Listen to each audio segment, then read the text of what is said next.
السلام عليكم ورحمة الله تعالى وبركاته. ما أنت برنامج كنا حكالي دونا وحيابها قابطو سي كاميرا دو وإسلام مركانا لا يابله فضلا نتاني بلوبين هلقا وسيعس فضلا عدي هلقا ما تسجد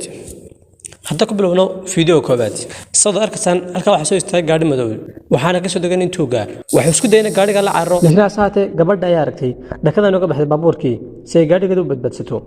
لكنك موتوتين oo gaariga ay hore u socodsiiyay waxa doonaan gabadha hore uga tuuro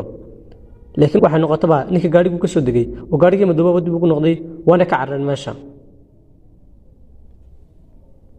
bacdada labaad ayaa iyadana ninkan wuxuu gacanta kuma garanayno laakiin ninka kale ayaa ogaaday inuu ninkan tuugnimo socdo saadaradeed baaskoolada ayuu ku taagay waxaanu ku gacmaha taag waayu ku ri wuxuu iska dhigay daacada oo xiibsanaya laakiin ninka kuma yeedin wuxuu qurbe ka dhufadhig baaskooladu ka ilaa iman askartu waanu ka qaaday baashii weysti saas ayaan askarta ku xidhay dhacdan saddexaad ayaduna qaar u soo dhacay meel lagu biyo mootooyinka waxaan la yaacin mootadii xaq ku kala saaxiibkiina oo mid kala soo baxay saas ayaguna ku yaacin waxaan dubtay fiidiyogaas CC kaamirada fiidiyogan ayaa ugu daran kuwii hore waxa hadiyeen baabuuro iyo moobile kale laakiin kuwan ayaa ugu daran waxay soo galeen meel lagu biyo baaskoolada ee rasaasta waxaan isku dinay albaabkii jabiyaan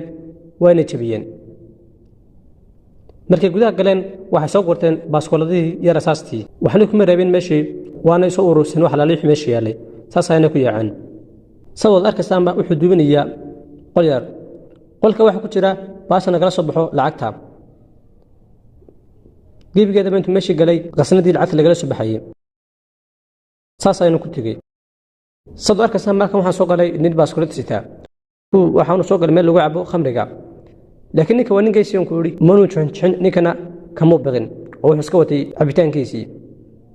laakiin ninkan uu baadhay meeshii waxaanu ka qaatay meeshii waxa la leeyahay lacag ku jirtay saas ayna meeshii ka carreen sabab arkasaanba qofkii garanaya waqtigeeda laga soo baxay lacagta sabab arkasaanba tinada lacagta ay ku xidhan gaariga dawdiisa waana soo jiidin gebigeediiba saas ayayna baash ku qabteen waxa sare saarteenba kuwan ayaaba wixii ka daray ila aqlamadii oo qofa waxa isku dayeen in gaarigaas kala baxaan risaalan ay ku ridaan mootada ay sidaan xageeda dambe